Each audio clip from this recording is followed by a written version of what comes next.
vamos falar de ovários policísticos. Deveria ser PRESE, mas lá a internet não permite. Modelo PRESE, vamos modelo convencionais. A ultrassonografia no ovários policísticos especial, por conta que o ovário é uma estrutura especial na vida da mulher, não é possível uma mulher sem ovários, da sua condição reprodutiva, equipo sexual, necessita de por inteiro assim. Historicamente, década século XIX, Clairaut descreveu uma síndrome, Steleventhal a classificou em 1965.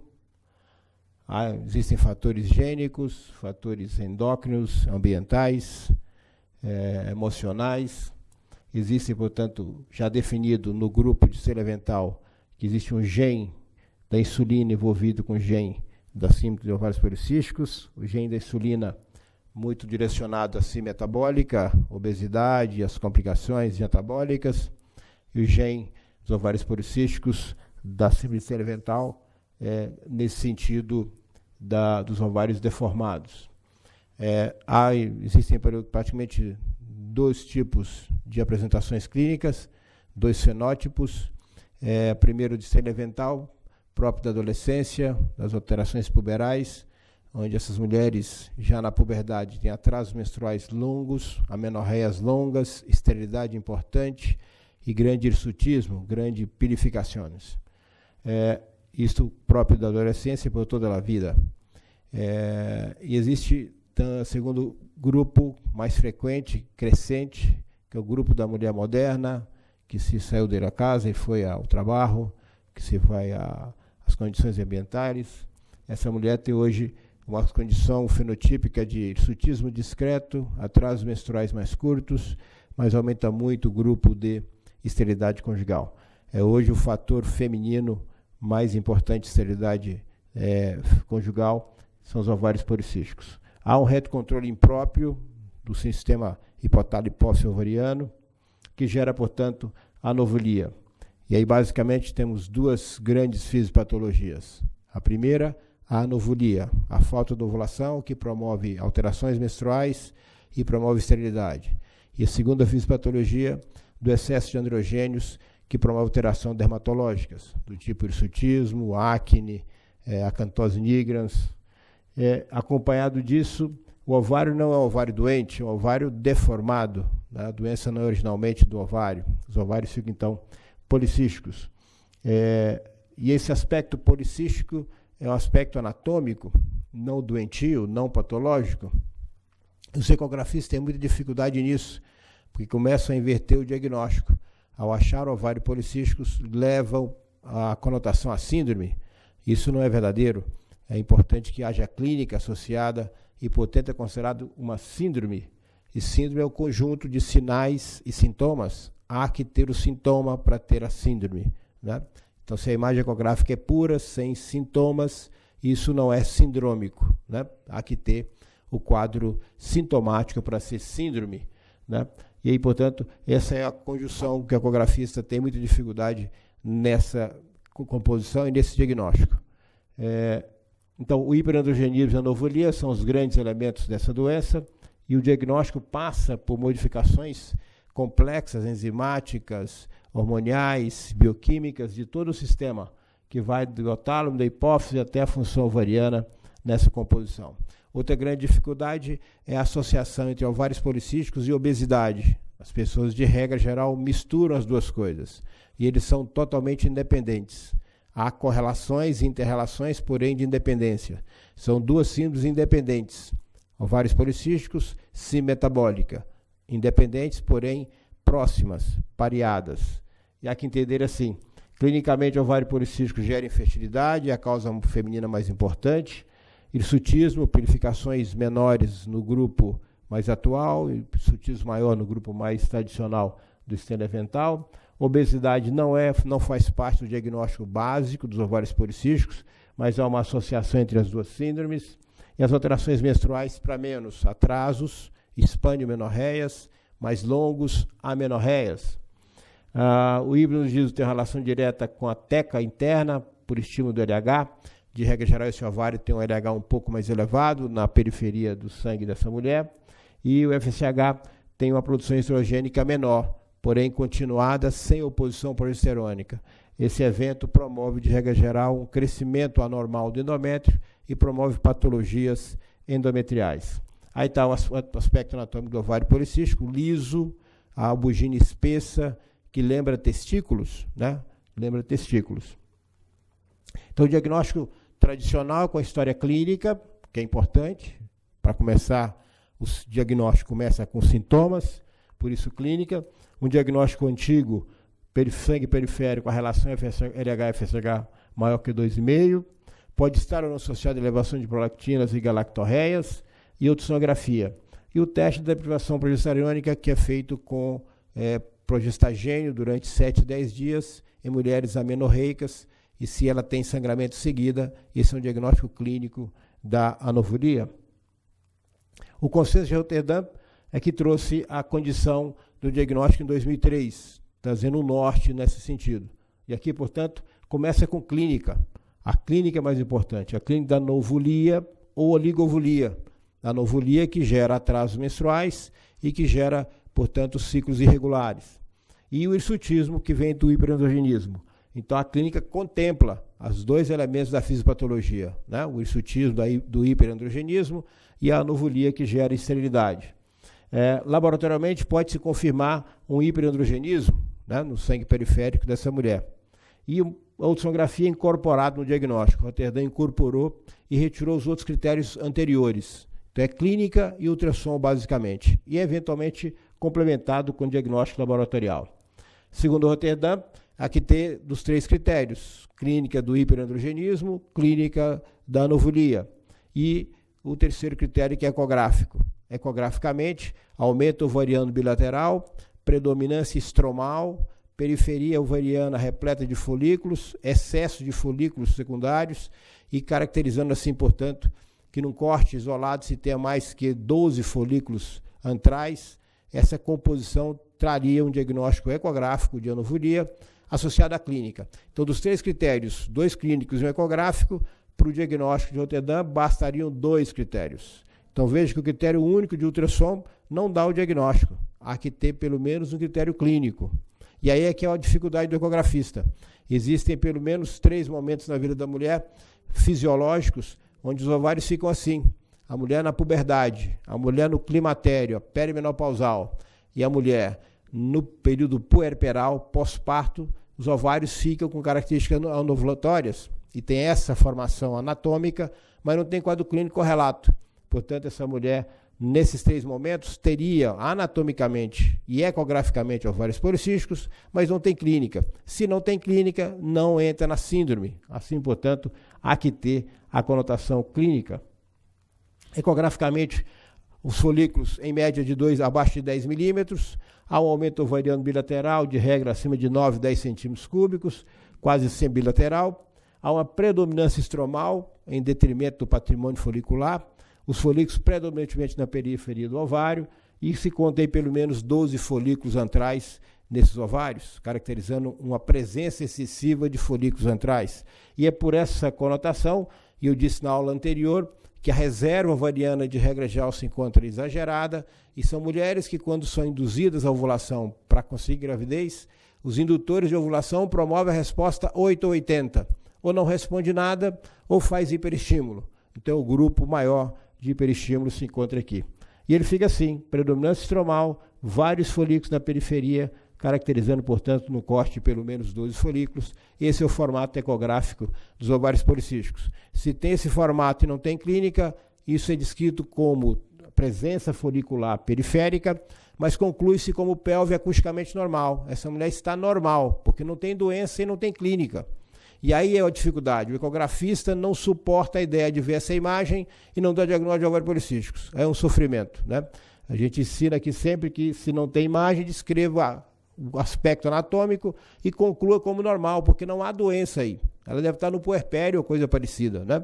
Portanto, essa é uma dificuldade porque precisa de envolvimento clínico. E ainda há, na nossa concepção, quem tem que dar o diagnóstico aí é o ecografista, que consegue unir a clínica com a imagem. Mas há quem descreva o contrário, que deveria o ecografista descrever a imagem e dar para o diagnóstico, para o clínico fechar o diagnóstico. Ele não vai fazê-lo, né? Até porque ele não conhece de imagem. Quem tem que fazê-lo é quem tem as duas informações em mãos, a clínica e a imagem, né? Então, essa condição assim, já algumas sociedades se posicionaram. Roterdã é a mais conhecida, é o norte mais praticado. Uma sociedade de hiperandrogenismo internacional descreve assim, que os ovários policísticos são detectados em 75% das mulheres. Isso gera um falso positivo, porque aqui incorpora as mulheres no puerpério, as mulheres adolescentes, as mulheres na perimenopausa, e, portanto, se gera algum sinal na vida dela de ovários policísticos como a imagem ecográfica. Por isso que a imagem pura não pode dar o diagnóstico. E aqui há um autor brasileiro que dizia que se você encontra imagem ecográfica e não tem clínica, esse ovário deve ser chamado ovário polifolicular, em vez de policístico, ou multifolicular. Só que assim dos ovários polifolicular ou multifolicular não existe como entidade. Então, essa condição é inexistente. Há que ter a humildade de identificá-lo assim e considerar como pelve normal. Aí é condição de humildade. Então, a análise morfológica do ovário, segundo o Roterdã, há que necessário treinar o indivíduo para não ter variação dentro da observação do próprio indivíduo e entre observadores. Quanto maior o número de folículos, menor a concordância. Isso também não muda o diagnóstico, né? Então, do ponto de vista de Roterdã, a morfologia é o mais importante. A variação transvaginal de preferência, e são condições ditas por Roterdã. Os 2 ovários devem ser avaliados, todo o ovário tem que ser estudado na sua plenitude, e os médicos treinados. A ecografista treinar para ver e ficar melhor. Então, assim, há uma boa correlação, segundo Roterdã, interobservador. Esse autor, Lujan, em 2010, propõe que o ovário seja feito de forma segmentar e um software que defina graus de ovários policísticos. Isso não foi adiante, porque essa decisão não se consegue. E, ainda em 2006, a Sociedade Internacional de Hiperandrogenismo leva em consideração que, além do formato ecográfico, que leva em condições a obesidade, a resistência à insulina, o hiperinsulinismo, alto nível de LH e alteração da relação LH e FSH. Volta ao conceito anterior, né? Mas acaba que o Roterdã ainda é o evento mais praticado. Então veja que aqui está a sociedade misturando as duas síndromes, a síndrome metabólica com a síndrome dos ovários policísticos. Elas podem estar interrelacionadas, porém são independentes, né? E é comum que na formação, na graduação e na pós-graduação, quando eu peço a um residente que descreva ou conceitue o ovário policístico, ele começa com obesidade. Está na cabeça da formação básica dos nossos alunos. Estudantes de medicina começam em uma paciente obesa, né? Começa sempre pela obesidade. Isso não é fato, né? Então, é preciso, segundo a Sociedade Internacional de Hiperandrogenismo, que você leve em consideração que essa mulher tem disfunção ovulatória, e tem que ter pelo conceito clínico, né? Aumento do androgenismo, e tem que ter, e os ovários policísticos. Aqui, sim, ele caminha na direção do Roterdã e caminha na direção daquilo que deve ser praticado. Então, a análise morfológica do Roterdã, várias revisões do conceito de folículos antrais, feito por todos esses autores, no sentido de verificar o que houve falha no conceito de Roterdã. E já tem praticamente 16 anos o conceito, e ele continua, 14 anos, quase 15 anos, e continua sendo ainda o nosso preferencial, né? Então, o marcador importante é o número de folículos, segundo o Roterdã, acima de 12, volume ovariano acima de 9 centímetros cúbicos, o número de folículos num corte isolado pelo menos acima de 12, que já foi 10 no passado, o padrão de distribuição folicular na periferia do ovário, dando aspecto de roda dentada, periférico, grande predominância estromal pela grande produção de androstenediona, androgênios, e a relação entre estroma ovariano e ovário já foi caracterizada, porém também sem grandes benefícios. Levar em consideração que a adolescência existe um momento da transição, infância, menacme, e aí os ovários ficam com as características policísticas, e aí há que ter cuidado, porque essas mulheres, de regra geral, têm alterações menstruais, os ovários ficam policísticos no ultrassom, mas ela não tem a síndrome, é uma fase transicional de vida. Então, o cuidado nesse diagnóstico da vida da adolescência, né? E o próprio Roterdã, em Amsterdã, aqui é consenso de Roterdã, dizia que para essa caracterização precisa definir com muita clareza o hiperandrogenismo. Aqui cabe, portanto, o uso da avaliação periférica dos androgênios de testosterona e derivados, e para definir se realmente ela tem um hiperandrogenismo bioquímico, para que possa caracterizar a síndrome, né? Então, a conotação na adolescência é exatamente a anovulação e irregularidade menstrual, que são próprios da idade. Isso não é diagnóstico de ovários policísticos, e é comum se encontrar policistose nessas meninas, né? Então, a conclusão é que, segundo a Sociedade de Hiperandrogenismo de Ovários Policísticos, que recomenda que os marcadores ecográficos, segundo a sociedade, tenha mais que 25 folículos. Mais que 25 folículos, o diagnóstico fica altamente específico, né? Porém, a maioria tem entre 15 e 25. Né? O volume ovariano mais que 10, número de folículos no corte isolado que seja mais que 12, e área de estroma predominante, e essa relação não muito bem aplicada. Então, é preciso que haja treinamento, que haja o entendimento da tecnologia incorporado à clínica, que trabalhe com transdutores de alta frequência, e os pacientes que deveriam ter aplicação da metodologia, pacientes do MENACME, 18 a 35 anos. Porque na infância não tem o diagnóstico, na adolescência tem o diagnóstico confusional com alterações disfuncionais da adolescência, e o climatério. Portanto, a idade preferencial para esse diagnóstico, e que tem importância clínica, é 18 a 35 anos. Laboratorialmente, a relação fica com o LH aumentado e FSH de menor proporção. A elevação dos FADI da hidrocortisona, 17 de hidrocortisona, pode acontecer. A insulina pode estar alterada de glicose ou não. E aqui é que há que definir qual a relação entre as duas síndromes. Elas são independentes, mas elas não trabalham no mesmo sentido. Então, eu posso ter ovários policísticos, e eu tenho em mulheres magras, sem alterações metabólicas, e posso ter mulheres obesas, com alterações metabólicas clássicas, sem ovários policísticos. São independentes. Porém, o que é sabido é que as mulheres portadoras desses ovários têm um estímulo no centro da fome, e elas têm mais fome. E se ela não tem controle alimentar, elas caminham na direção da obesidade. Então, o link entre as duas é a fome aumentada nesse grupo. E ela trabalha aí. E se ela tem controle alimentar, ela permanecerá com ovários policísticos sem síndrome metabólica. Se ela tem descontrole alimentar, ela fará as duas síndromes, portanto, complementadas. Então, essa condição é: a síndrome dos ovários policísticos pode caminhar na direção da metabólica, mas a metabólica nem sempre o faz, porque aí precisa do envolvimento nessa condição. E numa outra síndrome, a síndrome metabólica, que tem resistência aumentada de insulina, porque ela é obesa, obesidade centrípeta, né, crescimento abdominal, trabalho com hipertensão arterial, hiperglicemia, dislipidemia, isso é próprio da síndrome metabólica, por conceito, né? O diabetes mellitus, que caminha na direção da deficiência insulina do diabetes tipo 1, o que se tem é o contrário, uma hiperfunção ovariana, ovário de pequeno calibre, a menarca tardia, anovulação, baixa taxa de gravidez, menopausa precoce. Esse é o diabetes tipo 1, nada a ver com ovários policísticos. A resistência aumentada à insulina, que caminha na direção do diabetes tipo 2, que caminha na direção da alteração metabólica, da síndrome metabólica, é um agrupamento outro. E aí você tem inicialmente uma hiperfunção ovariana, hiperandrogenismo, acantose nigras e com intolerância à glicose, portanto, resistência aumentada à insulina. E a resistência aumentada à insulina é porque o tecido lipídico exagerado, a gordura em exagero, a obesidade, tem uma queda receptor para a insulina e uma falha nos receptores. E essa mulher, portanto, tem uma resistência à insulina porque o pâncreas não dá conta do volume de células lipídicas que essa mulher conseguiu adentrar. Então, a relação da insulina com o androgênio é porque o hiperinsulinismo dessa mulher estimula a adrenal, e a condição da atividade no fígado com a enzima, a proteína carregadora de hormônios esteroides, libera mais hormônio livre. Então, essa mulher trabalha com hiperandrogenismo, né? E a resistência à insulina trabalha com essa possibilidade da inibição do GNRH e anovulia.